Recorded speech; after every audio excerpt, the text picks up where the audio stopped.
Hey everybody, Chris Galzo here. Before we started the show today, just wanted to say a few words about Ennio Morricone, who passed away a couple days ago. Morricone was one of the preeminent film composers of, any generation. He came to fame through Leone's westerns, but his career was so much fuller than just those films. Some people, maybe nowadays, Matt, right, you might agree with this, is Tarantino kind of brought him back to the forefront. He used a lot of his work in all of his films. Finally actually getting an original score, which is a dream of his for the longest time, for The Hateful Eight, which of course allowed Morricone to finally win an Oscar, which really I think was a career achievement type thing, really, unfortunately. Right. But he should have been nominated, I don't know how many times, if not won how many times. Particularly two, this is my favorite piece of his, which is the opening to Once Upon a Time in the West. Okay. Just a stunning film, as well as just a beautiful score. In fact, I just finished rewatching it today. I started watching it over the weekend, or actually once he passed. And being an avid fan of film scores, this is a really big loss, right? There's Bernard Herrmann, there's John Williams, you have Goldsmith, but for me, Matt, nobody outshined Morricone. I don't know what it was. I would go back and forth with him and Bernard Herrmann, did all the Hitchcock films. But in the end, when I revisit scores the most, it tends to be Morricone. You have the Dollars trilogy, right? The Thing, which is fantastic. The Battle of Algiers. So many different scores. Were you were a fan of Morricone's work, right? Do you have a particular film? Yeah, I mean, I did like Morricone. I'm not a huge fan of scores as much as you are, anyway. Although, obviously, I have massive respect for Morricone and Bernard Herrmann and John Williams, but I always connected more with Morricone than any of the other ones. I think, honestly, it's gonna be like, saying, like, We Are the Champions is my favorite, like Queen song or something like that, but I always was really partial to Ecstasy of Gold. That was really my favorite piece of his, from The Good, the Bad, and the Ugly. There's just something about it, just the kind of propulsive hauntiness that just kind of builds toward. I adore that song. Well, piece. Yeah, no, that is a great one as well. So if you're not familiar with his work, there's some retrospectives out there, or you can just pick up, The Good, the Bad, and the Ugly, and Once Upon a Time in the West. Those are great starting off points for his work. So we just wanted to take a minute and give a little tribute to Morricone. He's my favorite film composer. All right, let's start off the show then.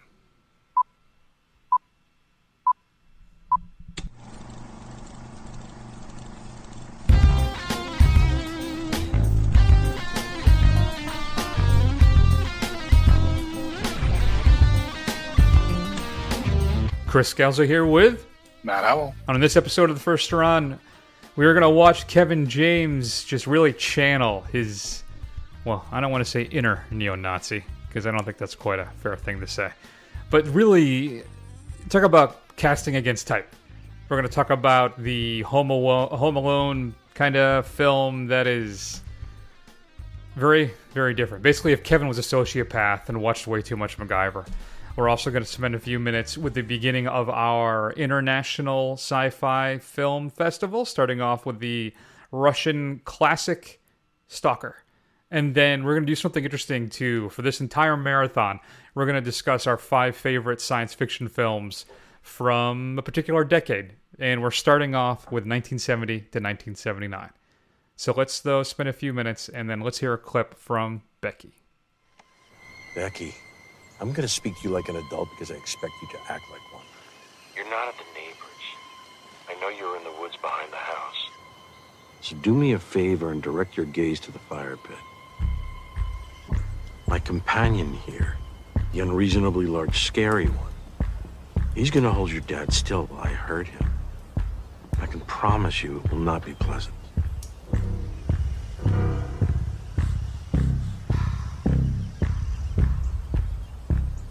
We can avoid that unpleasantness if you cooperate. Listen closely. In the basement, in the wall, was a small tin. Do you know what I'm talking about? No. Yeah, see, I don't believe you. You already lied to me once. Now, I think you found that tin and you took what was inside it. I don't have your stupid key. I never said it was a key, Becky. Oh, burn! Oh, Becky. Matt, I am going to be really nice to you this week. Wow. I'm going to have you describe what Becky is all about, leaving me to handle the discussion and the introductions of Stalker. Okay. So, Very what is good. Becky all about? Sure. So, Lulu Wilson, right? That's her last name, Lulu Wilson.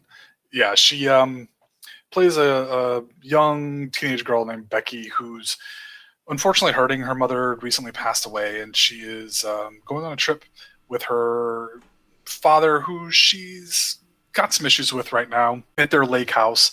When she arrives, she discovers that his girlfriend and her son are also tagging along, which she is not pleased about. Then suddenly Kevin James and a band of neo-Nazis come looking for a key, which she has but refuses to give to them. And as you say, extreme Home Alone violence comes through. There is no question that Kevin was a sociopath. Let's just get that out of the way, okay? Fair enough. So, here's my question for you, Matt. Does Becky walk a very fine line between violence, comedy, and drama? Does it successfully navigate that, or does it kind of fall off that delicate trapeze act? That is a delicate trapeze act to pull off, and unfortunately, the filmmakers, as far as I'm concerned, are not up to the task. I think, with the exception of Kevin James, who I think is really chilling turn that plays against type, and the kind of violence in it. I guess if you're really into gore and just like really graphic violence, it's certainly a shock.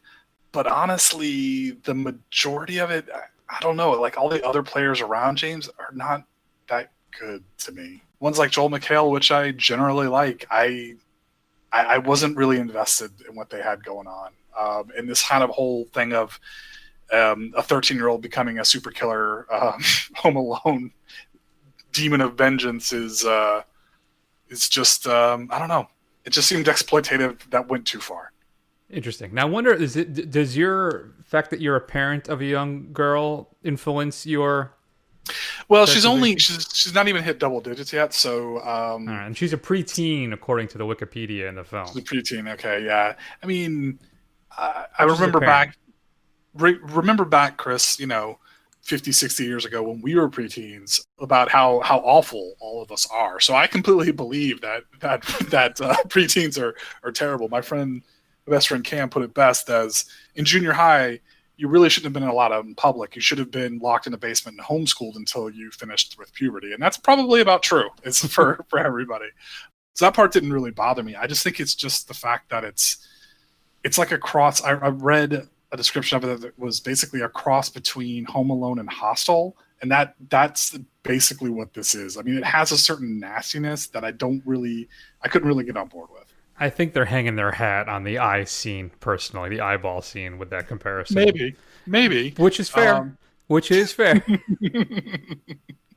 So I guess I'm going to be a little more lenient on this than you are. I felt that as an exercise in genre films, and where we're mashing, as we said, that Home Alone versus this kind of just ultra-violent gore fest type thing, I think it walks that line pretty well.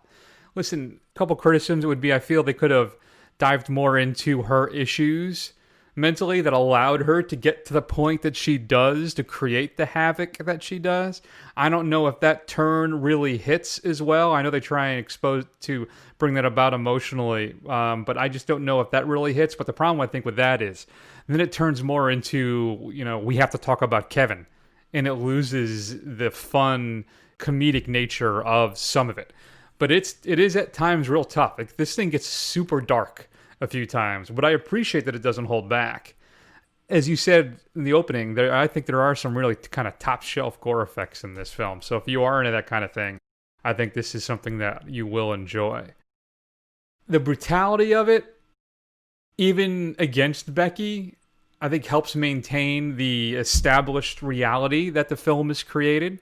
Now, her reactions may not be entirely appropriate, Like, if I got chest slammed by Kevin James as a neo-Nazi, I probably wouldn't have been this quick to get up. But it doesn't really hold back too much even on the violence that she experiences from this as well. I mean, the film is very intense when it comes to that stuff. And I will say there are times I did find it rather funny. That I did enjoy some of the ridiculous and outrageous nature of everything that was happening. In the end, Matt, I kind of felt it was a good exercise in genre films. It's not too smart. It's kind of funny, and it is relentlessly mean at times. So I think, for me, it worked. I had a lot of fun with this thing, which, I don't know, maybe cues up a conversation with my therapist. I'm not sure. But overall, I actually think this was kind of a fun watch. Yeah, I don't know. I think we've gotten some really good genre fare over the past few years. I think we've even got some good exploitation films, or even films that have kind of turned on that kind of genre on its head a little bit. I just think that this is almost a flashback to a bygone era, which, hey, if that's what you're into, that's fine. I mean, that's okay. It wasn't for me. I mean, and this is from somebody who loves Green Room, so it's not really necessarily the violence that I couldn't get behind. It's just, I don't know, there was just it was missing, it was lacking something. And I think you did make up a good point that I should have mentioned, is that the characterizations on a lot of these people, other than James, are pretty one-dimensional. What do you think about Kevin James in here? I think he's actually pretty good. I think he basically disappears in this role. I lost track that it was the King of Queens, Right.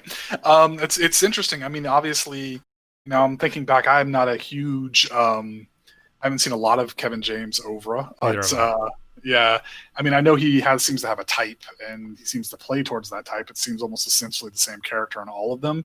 So it was good to kind of see. I think he was quite good as something who just kind of disappeared into this kind of menacing, quiet role, which I totally bought into. Yeah, I don't know if it's quite as good as the turn of Patrick Stewart in Green Room it comes to lovable characters who take a dark turn. Do you know who was originally cast in the Kevin James role? I'm curious what you'll think about this if this actor ended up doing it. Simon Pegg. Interesting. I could see Simon Pegg being really creepy as well. I think he would have been a good choice as well. Yeah, I guess he had to bow out due to scheduling conflicts, but I wonder if it would have been even that much better. I think that Pegg does have the ability to bring a sinister quality to this kind of stuff that I think would have been really interesting. Unfortunately, I don't know if I should say unfortunately, instead, we got Kevin James, which is still a pretty good, interesting, and fun performance by him. So, in the end, Matt, I ended up giving, well, as you know, I have my sliding scale now. So I gave Becky a B, but it gets dropped down to a B- because of the fact that a dog is killed in the film. Right. So you always lose a grade. I don't mind, kids being, slaughtered in the back of a car, or people getting shot and tortured. Just don't kill any dogs. But yeah, I give it a B. You really got to work on your priorities a little bit. I'm a little concerned about your lack of empathy for your fellow man. So yeah, I'm gonna give it a C-. I didn't love it. I appreciate Chris pointing it out, but it wasn't something I would probably. It's not buy-worthy. That's not going to join my collection. Oh, no. I would agree. I think this is a rental, but I think it's definitely worth renting. Write down what day and time is it? We haven't had this great a discrepancy in our scores in quite a while. Yeah. So if you've had a chance to see Becky, we'd love to hear your thoughts. Shoot us an email at feedback@thefirstrun.com. Which one of us is right? We actually have a bit of a disagreement here, and I'm not angry about it, which is refreshing. That's good. All right, Matt, let's spend a few minutes and talk about what's coming up on your physical media releases this upcoming Tuesday, July 14th. One theatrical release is actually getting hit, but there's one thing coming out, Matt, that I think you are going to be super excited about. I had teased it about a month ago. It is finally here. Let's take a listen. What's your style? My style? You can call it the art of fighting without fighting. The art of fighting without fighting? Show me some of it. Later.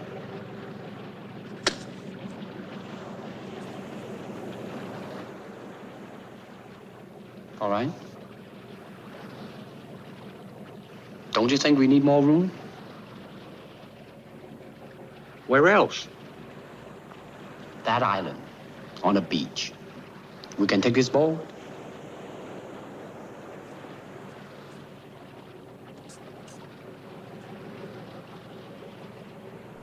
Okay. Okay. Matt, Criterion is releasing Bruce Lee, his greatest hits. This is a box set, contains 4K digital restorations of The Big Boss, Fist of Fury, Game of Death, and The Way of the Dragon, with uncompressed original monaural soundtracks.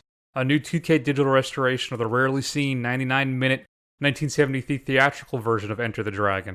A 2K digital restoration of the 102-minute special edition version of Enter the Dragon as well. 6 audio commentaries, a high-definition presentation of Game of Death 2, the 1981 sequel to Game of Death, as well as Game of Death Redux, a new presentation of Lee's original Game of Death footage produced by Alan Canvan, and more. Lots of new interviews, Matt, a bunch of documentaries about Bruce Lee. This thing is stacked, and it's coming out finally this Tuesday, and rumor has it, I think it should be live by the time this show posts.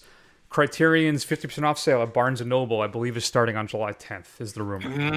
I may have to go there and buy that, because I desperately want that. That sounds something like I need. I think it's retailing for $100, so you'd get it for $50. Yeah. So, which is, I think, a bargain, really, considering everything you get. All right, what else we got? Bloodshot, your lone theatrical release, is getting its physical media release. Includes a steelbook from Best Buy, a Dolby Atmos audio track, deleted and extended scenes, 2 featurettes, some outtakes, or some people call them outtakes. I don't judge, and a blooper reel. Criterion is also releasing The Lady Eve, a trio of classy card sharks targets a socially awkward heir to brewery millions for his money, till one of them falls in love with him. New 4K restoration of the film, audio commentary from 2001, interview from 2020 with the writer-director Preston Sturges, his biographer and son Tom Sturges, and as well as some friends, and more. Shout Select is releasing The Missing. This is a Tommy Lee Jones, Cate Blanchett film, includes both the theatrical and extended cuts of the film. The extended cut includes 17 minutes of additional footage, and also features a commentary by the director Ron Howard. There's some deleted scenes, alternate endings, outtakes, 11 behind-the-scene featurettes, as well as the short films of Ron Howard, all included in this set. I've never seen this film. It's been delayed like 2 or 3 times from Shout Select, but it's actually coming out now. Have you ever seen The Missing? I have not, no. So it's set in New Mexico in 1886. Tommy Lee Jones plays a father who returns home to his daughter, Maggie, played by Cate Blanchett, to try and make peace decades after abandoning her to go live with the Apaches, only to find that she has no forgiveness or affection to give him. And then her daughter Lily, played by Evan Rachel Wood, is kidnapped by a band of outlaw army deserters. And then the leader, played by Aaron Eckhart. And they're led by a mysterious Apache shaman, Eric Schweg. However, the estranged duo team up to rescue Lily. I've heard it's pretty good. I've never seen it. Scream is also releasing The Kiss of the Vampire, the classic film from the 60s. A brand new 2K restoration of that with 2 aspect ratios, 1.85 as well as 1.66. A new audio commentary, and then new interviews as well. One with the composer of the score, and one with the production designer. MVD Group. Let me say, there's something weird going on with MVD, at least when I was putting this list together. Because I have a release from the MVD Group, the MVD Visual, and then there's like MVD Rewind. I don't know, maybe they're just different offshoots of the same company, depending on what they're putting out, like Shout and Scream Factory. I can only assume. But your MVD visual release is Snapdragon, starring Stephen Bauer, Chelsea Field, and Pamela Anderson. An erotic amnesiac lures a police psychologist into a world of lust and danger when men are killed when they spend time with a sex worker. I remember this was like one of the first Pam Anderson films she did when she was not fully clothed in the 90s. So this was kind of like a big underground straight-to-DVD hit. Something with a little more respectability, not to judge. MVD Group is releasing The Taking of Deborah Logan. This is a film that was running on, it was on Netflix for a while, and then I think it had a good run on Shudder. It may still be there. But it's a physical release. It's basically an older woman who's suffering from dementia. Or is she? It's supposed to be actually very scary, and I've always wanted to catch up with it. I just need to find the time. Mill Creek is releasing a pair of films from Andy Sidaris. They did a couple a few months ago. If you're not familiar, Sidaris is known for his low-budget 90s TNA action films featuring Julie Strain. So, Day of the Warrior and Return to Savage Beast. Or Beach. So yeah, Return to Savage Beach from Mill Creek, Matt. A couple of those are getting released. What else we got? Straight to DVD. I'm going to go, Matt, with Nathalie, Escape from Hell from MVD Rewind. I just love this. When a Russian doctor falls foul of the Nazis, she finds herself imprisoned at Fort Stilberg, a luxury brothel for German top brass, where the women are overseen by the sadistic SS officer Helga Hortz. The doctor's medical skills bring her to the attention of the Nazi lieutenant Erich Mueller, who saves the lovely lady from becoming one of the establishment's hostesses by assigning her to the infirmary. So you got some Nazi exploitation, you got your dirty stuff. Really, it's everything you're looking for in a straight-to-DVD pick. Show, what should we be streaming this week?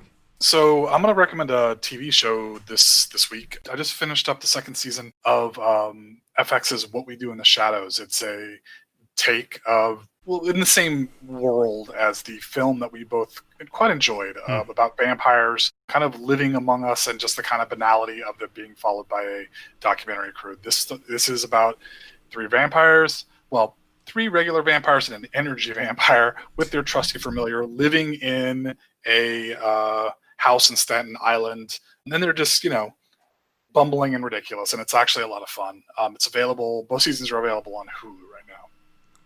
Nice. I have not seen the show yet. I hear it's quite good, but I don't have the Hulus.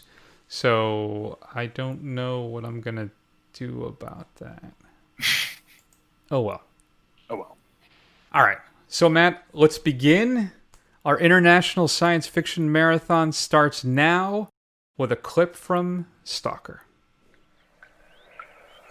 Вот вы говорили тут о смысле нашего жизни, бескорыстности искусства. Вот, скажем, музыка.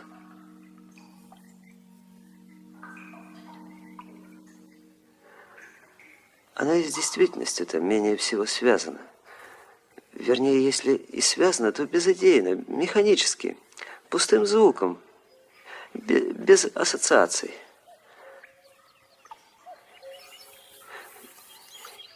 И тем не менее, музыка каким-то чудом проникает в самую душу. Что же резонирует у нас в ответ на приведенный к гармонии шум? И превращает его для нас в источник высокого наслаждения и объединяет. So now, Matt, I am going to do something. I am going to attempt to describe what Stalker is all about. And when I was thinking about doing this, because I lay a lot of the difficult descriptors on you. You do. Because I'm just not a nice person. And as I thought about doing this, I felt this is a bad idea. Okay. And I was trying to figure out why. And I was doing some research here before the show. And I came across an article on firstpost.com by a Bharadwaj Rangan 40 years later, talking about Stalker, how it remains a great example of movie poetry, easier to experience than explain. And I think that is, and it's a really good article. It's published last year in July. You should check it out. But it's okay. So basically, there are two people. One is one's a writer, and then it's a writer and a professor. And the professor, right? And they meet up with this stalker, and what he does basically is he's a guide. So it's this kind of post-apocalyptic future, unnamed city where everybody speaks Russian, and there's something happened. We're not quite sure what. Could be aliens. Something happened, and there's this room at the center of this zone that if you go to it, if you enter in the room, it will reveal and give you your fondest desire. It's basically a travelogue of these three people as they navigate through their current situation, this heavy militarized area, to get to what they refer to as the zone, to then get to this room to get their worldly desire. Maybe. But that's really not even what the movie's about, right? So let me ask you, Matt, and we'll talk about this, but is Stalker a classic that could also put you to sleep? Yes, it depends on what part of the movie. So I started this at like 9 o'clock last night. So I'm like, I'm going to catch this. And I clicked this thing on, and it's like 2 hours and 45 minutes. I was like, fuck. And I should have texted you about that too. It's my on me. So I sat down to watch it, and I'll tell you what, for like the first hour and a half of this, I'm completely engrossed in this. The cinematography is gorgeous. You know, I love the switch from like black and white to sepia to color, and that switch to color I was not expecting when I first saw it. I was like, holy shit, you know. Yeah. So in just them kind of navigating the zone and the way the Stalker is just talking about it, it's just so creepy, and just like, even though there's nothing really happening, it kind of has this sense that anything could happen at any time, and you're not really ever sure what it is. He only kind of ever alludes to these horrible things that could happen, and they have to be careful, and they do it so simply that it's so incredibly effective. Where it starts to lose me a little bit, there are long stretches of philosophizing that just kind of come out of nowhere in the middle of these things. And it's very Russian. It's very Russian literature. There's, you know, if you've read Russian literature, there's a lot of that. And I've never read Roadside Picnic. It's something that's been in my Kindle book, list for years, and it always drops to like $2, like maybe 3 or 4 times a year, and I never buy it. I don't know why, but that's the novel that the film's based off of. Right? Yeah, that's correct. Or adapted from.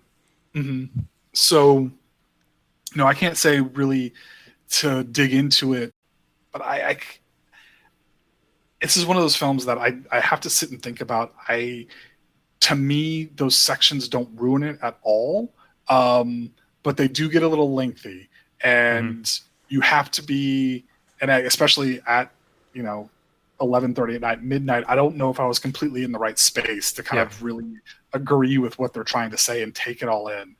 It can be a lot in portions. Yeah, I did the same thing as you did, unfortunately, though it wasn't last night. I had started it Saturday night, like around 10, or 9, a quarter to 10, and I'm like, oh, sweet Christ. So around 11:30, 11:45, I just called it quits, and I finished it the next morning. As you said, there are exceptionally... Now, we use the term deliberately paced around here, but this film gives it new meaning. But it's on purpose, right? There's no wasted shots here at all. And I confess, I've never seen an Andrei Tarkovsky film before. This is a gaping hole in my filmography, I guess you will, of stuff that I've watched. So this is my first. He's known for this one. Andrei Rublev, right? I suppose it's like his big works, but Stalker, I guess, is his masterwork, they say. So there are certain genres, Matt, that are relaying more than just your general descriptor of what that genre is. Specifically, the main one that pop out for me are sport movies. Are never about the sport that's happening. Horror is always steeped in social commentary. And then science fiction, I think. Those three really are the big ones that are more about what their genre tropes or cliches would typically say. And that has never been more the case for me than this film. And as that article I referenced before, too. I think you do almost a disservice describing what this film is about. And you start to lose the ethereal almost nature of it by talking about it, which is what that article quoted, which I think was a perfect way to put it. This is more of an experience. The film is very dense and atmospheric, and it's done, though, with like no effects. It's all just camera work and the decisions he makes and how he wants to present the film. You have these long takes that firmly grounds this film in a reality, but is also at the same time kind of mysterious, and you never know, like you said, what's going to happen. And how he's able to do all of this with these passive, mundane shots of fields and tunnels and waterfalls and just riverbeds. And when they show up, though, when these things happen, Matt, they're like bolts of lightning, even though they're just passive shots of a field. It's incredible how that's all pulled off.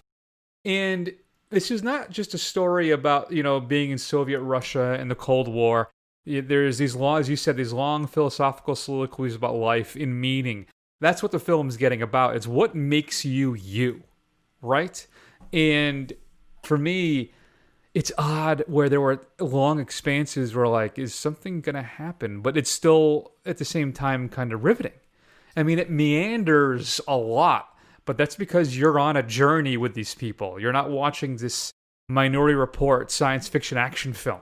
All right? This is more of a experience of the lives of these people kind of at this time as they navigate this path to get to this room that maybe they don't even really want in the end.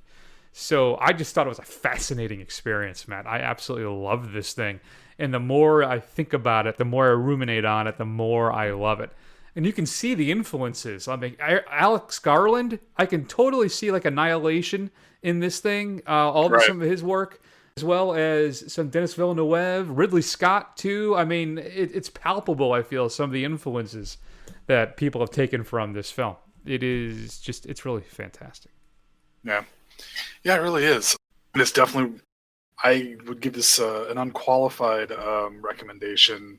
Just know going in that you're going to be challenged in such a way that you have to be in the right headspace for it. And obviously, this is a film that begs kind of repeat viewing, as daunting as a task as that may seem. I think I need to let it sit for a while and then maybe revisit it in the relatively near future. Yeah, it does feel like you're going to discover something new when you watch it again, right? Because the whole film has this weird, even though it's a traditional narrative, it has this kind of weird choose-your-own-adventure feel for it. Like, you never know what's going to happen when you come around the corner.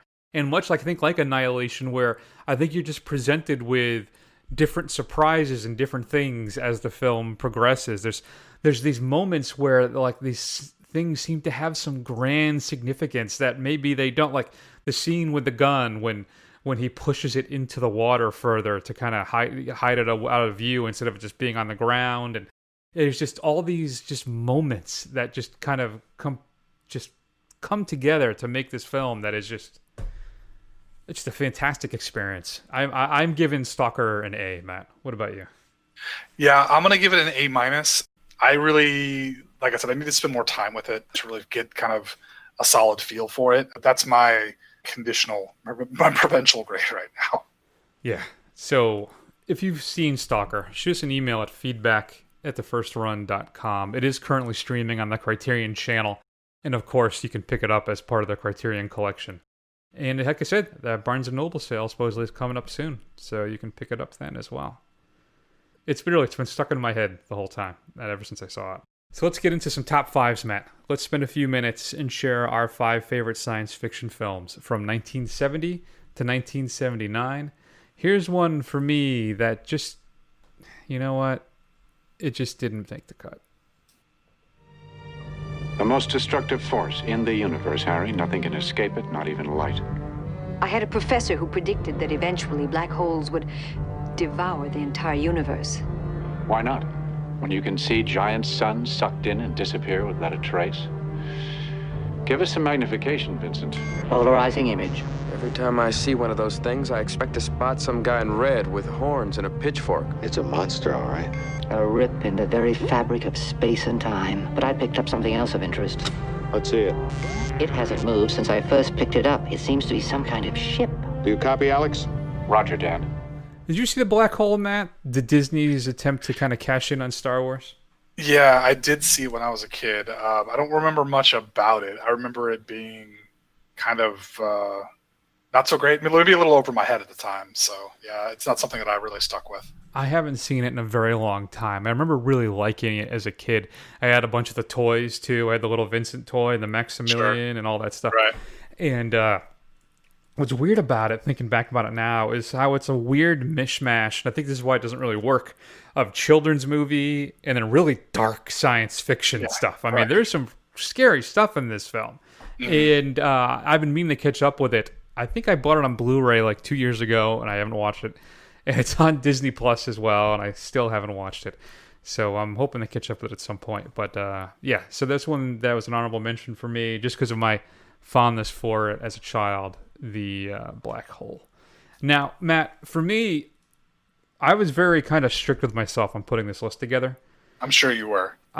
There's no, like, I needed some hard science fiction elements. So something like Superman wouldn't count because it's more fantasy, right? I agree. But if you Google like science fiction films from the 70s, Superman pops up. There's a couple films that are like that show up in there, like Mad Max. Not quite. Right. So that's more of a post-apocalyptic action film, really, than I think that has science fiction elements. So that's how I rolled it out. So I'll go first. I'll give you the ultimate number one. I state now I would be... Well, you know what? I'm not going to be surprised if we don't have the same number one. I think we'll have the same 1 and 2. but they may be flipped. So Gotcha. we'll call that now. We'll see how that shakes out. All right, that works. So my number 5 then is Nicholas Meyer's Time After Time with David Warner and I am now blanking on the cat's name. So don't point at me because I've never seen it. So it was a great concept that I just absolutely loved, the kind of mishmash of these two different characters, right? So it is, of course, Malcolm McDowell is H.G. Wells. David Warner is Jack the Ripper. So Wells has created his time machine, and he's friends with David Warner's character, who he does not know is Jack the Ripper. And there's he gets found out. Jack the Ripper steals the time machine, goes into modern times, which of course is, 1979. And then Wells follows him to try and stop him. Before he starts killing, because he's killing people again here in modern times. So if you're not familiar, Nicholas Meyer, of course, responsible for the 2 best Star Trek films, that is 2 and 6. And it is just a lot of hokey kind of fun. And it's, I don't know, I remember really liking it as a kid. Again, Matt, a film I bought on iTunes digitally for $5 about 2 years ago that I have yet to watch. But still, I really like Time After Time because it's just a crazy concept that is a lot of fun. So that's my number 5. Very good. All right, so my number 5 is very early Spielberg. It's Close Encounters of the Third Kind. This is essentially the story of a man who has an experience with a UFO. No one really believes him. He is tracked by the government, and he is basically compelled to kind of make this pilgrimage out into the middle of the desert, whereas the government works to try and keep everybody away from it. It's a really cool little film. It's, obviously it's still grand in scope. It's still Spielberg. It has these kind of big set pieces with the aliens and the John Williams score and everything like that. But at the same time, it seems like a very small, insular film because honestly, you don't really see the aliens at all until like the last 10 minutes of the film. But at that last kind of 10 minutes is still something that I remember quite fondly from my youth. And it's something that kind of speaks to an earlier time of kind of optimism about science fiction or about science and the prospect of aliens and things like that. Yeah, here's my problem with Close Encounters is that I can't remember if I've seen the whole thing. Okay. It's been so long, and I remember particular scenes, the mashed potatoes scene, right? The ending, the truck stop sign scene when they I remember all of those things, but I can't remember the whole thing at all. So I'm wondering if I've never seen the whole thing from start to finish. So I felt I just couldn't include it on my list because I am all about integrity. Of course you are. So my number 4 then. Okay. Listen, this film is long. I confess maybe it's a little dull at times. But still, 1979 Star Trek The Motion Picture.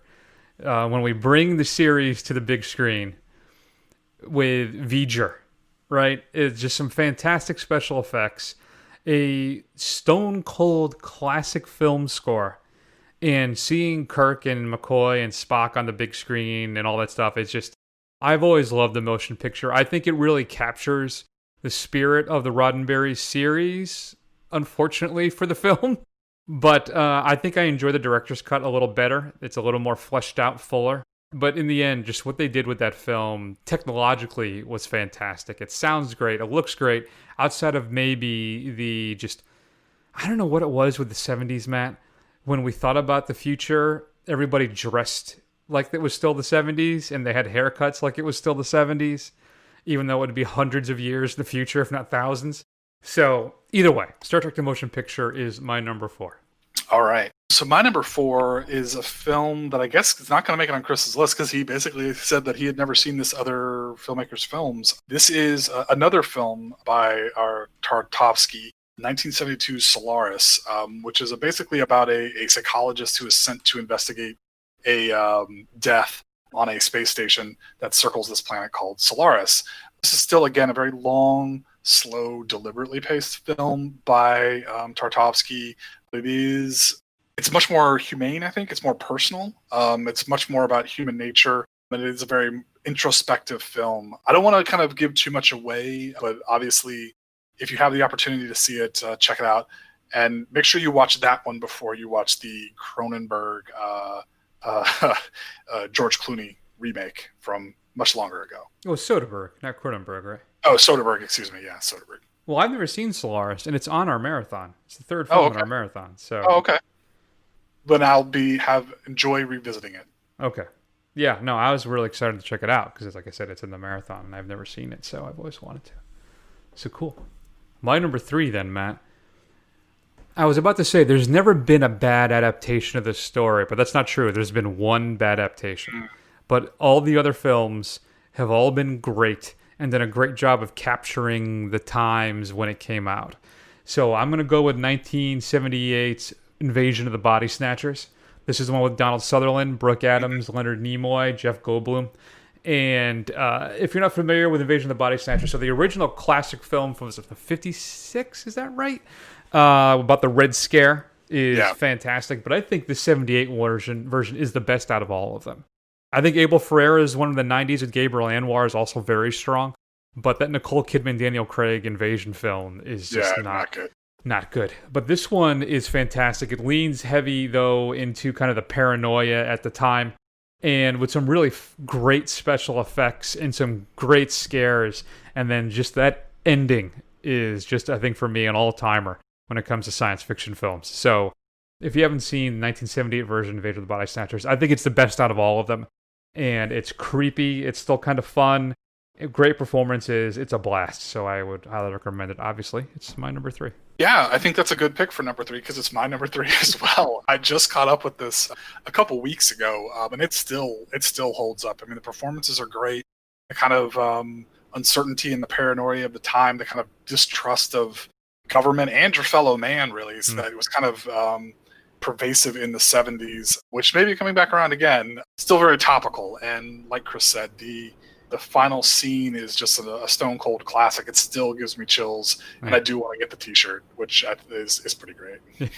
That is interesting. We are ripe for a new version. You're entirely right. I wonder if there's one in the works. Well, maybe. I'm assuming they're not filming anything anytime soon, unfortunately, but they could be plotting something. So it is crazy how that property just translates over and over again, and has mostly been really successful because it. Well, that's it. I mean, that's like we said, talking about Stalker. The science fiction really is a way to kind of talk about what's going on. So, all right, my number 2, which I think is where I'm going to blow up Matt's spot, is Star Wars: A New Hope. I feel like I'm not. That's all I'm going to say. It's it's my number 2, and what can you really say about Star Wars: A New Hope? So. Right. That's my number 2. I think I'll let you talk. So I think I'm going to blow up Chris's spot. My number 2 is 1979's Alien. So, I mean, we've talked a lot about it. So, Chris, I'm not going to take away your thunder. Why don't you talk about your number 1 film, 1979's Alien? That is exactly it. Yeah. So I knew this was going to happen. So yeah, I've actually watched Ridley Scott's Alien, a dozen times. In fact, I just rewatched it last week. There is something about this film. I can't quite put my finger on it. I mean, the set design is perfect. The creature design by Giger is fantastic. Scott is going to sound very stupid, but he directs the hell out of this thing. But it is... I was thinking about watching it again, because it's on HBO Max. That's just why I started watching all of them. And it is... I think it's a perfect film. It really is. The score is fantastic. It is terrifying, even though I've seen it a dozen times. I still get the willies while I watch it. I know I've referred to it as a haunted house film in space, but I still think the science fiction elements are all over this thing. And one of the keys to it, too, I love, is the undercurrent of labor versus capital, in the company. I think is really interesting. And they play on that in the second film. I think they basically totally abandoned it for the most part in the final. Well, they don't, but it's just not as strong of a plot. Yeah. But that first film has so many fantastic moments. The chest burst scene, Sigourney Weaver's performance in that is fantastic. The creature design is just perfection. There's the phallic nature of the creature. There's the rape undercurrents, I should say, too, of the film. I mean, there is so much social commentary in that film that Scott is able to do, and of course it's based on a story by Dan O'Bannon, who gave us Response 2 for The Thing, which of course is my favorite horror film. So it really is a perfect film, and it is the highest rewatch value of most of the films that I love. So yeah, I don't know. I feel like I gush over The Thing for like another half hour, but Alien is my number one. Yeah, I mean, I can't disagree with anything that you said. I mean, Alien is fantastic.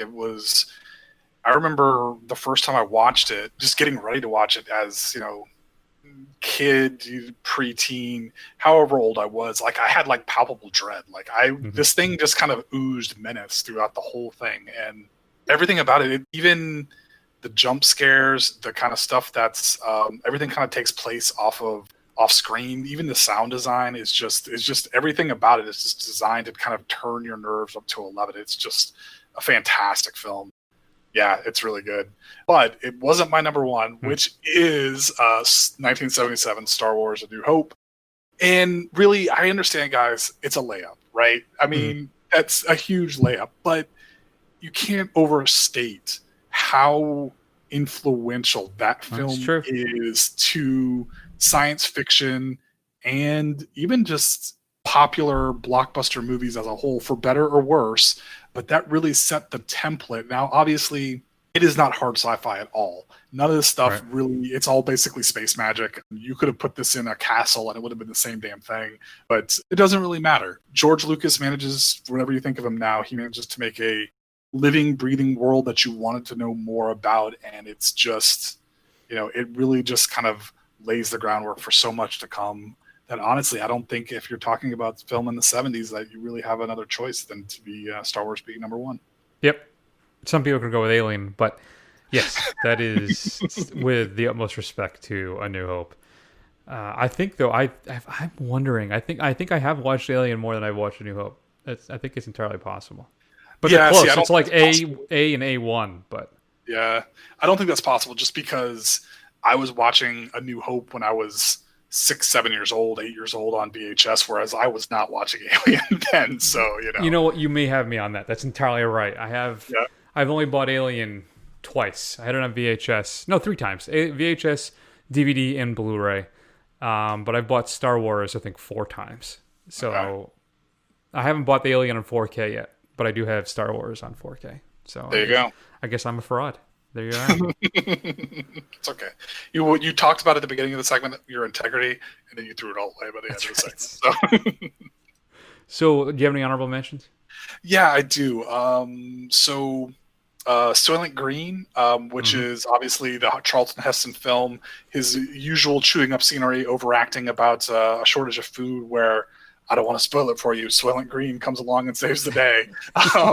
Logan's Run, an absolutely ridiculous film about basically a society where once you turn 30, that's it. You're done. Yeah. You get taken away and you're never seen again. And it's about a man kind of fighting against that fate of very 70s. It's the absolute most 70s thing, except for maybe Zardoz, which does not make this list anywhere. Sleeper, which is a Woody Allen film. I know Woody Allen, but it is pretty funny. It is actually one of his straight up comedies, kind of absurd, about a man who is basically put in cryo freeze and wakes up, centuries later to have everything has changed. So fish out of water comedy. And then lastly, A Clockwork Orange, which was too nasty, I think, to make it onto this list. It's too bleak, but it is by one of the great masters of film, Stanley Kubrick. So if you obviously haven't seen it, you have to watch it. So I was going to talk about that in the honorable mentions portion. I have never seen it because I started watching it when I was younger. I think I was like 13 or 14. And it was too much for me. The rape scene, I believe, really is what that was. I'm like, I'm not watching this. Why am I going to watch this? So it was too much for me at my tender age. I've been meaning to catch up with it, but man, I've had no desire to do it. Yeah. It's not a film. I will go out on a limb and say it's not a film that you really enjoy. It's really a film that you experience. But I think just because of who made it, how well it's put together, and just kind of what it says about society, I think you have to watch it. It's worth a watch, but I wouldn't say it's something like I'm going to buy a copy and I'm going to just, I'm going to watch A Clockwork Orange just because I'm in the mood kind of thing. So yeah, it's not that kind of film. All right, I'll have to see. I think it's on HBO Max. Maybe I'll, instead of watching Alien one more time, maybe I'll... Oof. Yeah, I don't know. All right, stuff that Matt didn't mention. A Boy and His Dog, which I saw on the Criterion Channel a while back with Don Johnson and his telepathic dog, which is also very disturbing at times, but also oddly entertaining. Another Heston film, Omega Man, which is the precursor, obviously, to the Will Smith version, if you haven't seen the original, from 1971. The Andromeda Strain from 71 as well. Westworld from 1973. And what else do we have? I'm going to go out. I'm going to say it, Moonraker. It is cheesy James Bond fun, trying to cash in on Star Wars. And if you're a fan of the books at all, if you haven't read any of the James Bond books, actually, I think the Moonraker book is the best out of all of them. Oh, really? Interesting. Yeah. Okay. And then finally, The Man Who Fell to Earth, Nicholas Riggs' film with David Bowie. Mm-hmm. I watched it like 15 years ago and was not a fan. It seemed very long and dull at times, and I need to revisit it. Being the Bowie maniac that I am, I feel like I need to give it a second shot because I haven't watched it in God, I don't know how long. So there you go. All right. What are your picks? What are your 5 favorite science fiction films from the 70s? Shoot us an email at feedback@thefirstrun.com. Where do you fall? New Hope or Alien? Alien or A New Hope? Or something else entirely? We'd love to know. Next week, of course, we'll be tackling 1980 to 1989. I am truly dreading, Matt, the 90s. The 90s for me, like with horror, particularly, and I think with science fiction too, was not strong, I think, at all. But maybe when I start compiling my list, I'll be pleasantly surprised. I don't know, but I'm not confident. So what are we doing next week, Matt? Right? So I know. Our marathon continues with World on a Wire, which is a German film. Mm-hmm. And then we're supposed to be doing Relic. Right. Which is the prestige kind of horror film it's supposed to be like this term's kind of, Hereditary type thing. Okay. Emily Mortimer. It's supposed to be very good. It's actually playing at the drive-in around here. But I got to be honest with you. That's a fun experience, but I don't want to watch a movie there that I really want to kind of sink into. Gotcha. So I'm excited about Relic. There's actually a bunch of stuff coming up too that we'll be talking about. Greyhound, the Tom Hanks submarine movie. Yep. Then First Cow is coming, The Assistant. So there is some stuff here that I'm pretty excited about. But so that'll be it. In the meantime, check us out on Facebook, Twitter, Instagram, and YouTube. Do a search for The First Run. Scroll. Eventually you will find us. Check us out on Apple Podcasts. Give us a review. It'll help other people find the show. And that's it, folks. So we're going to go ahead, take an extended break, and we will see you all soon. Take care.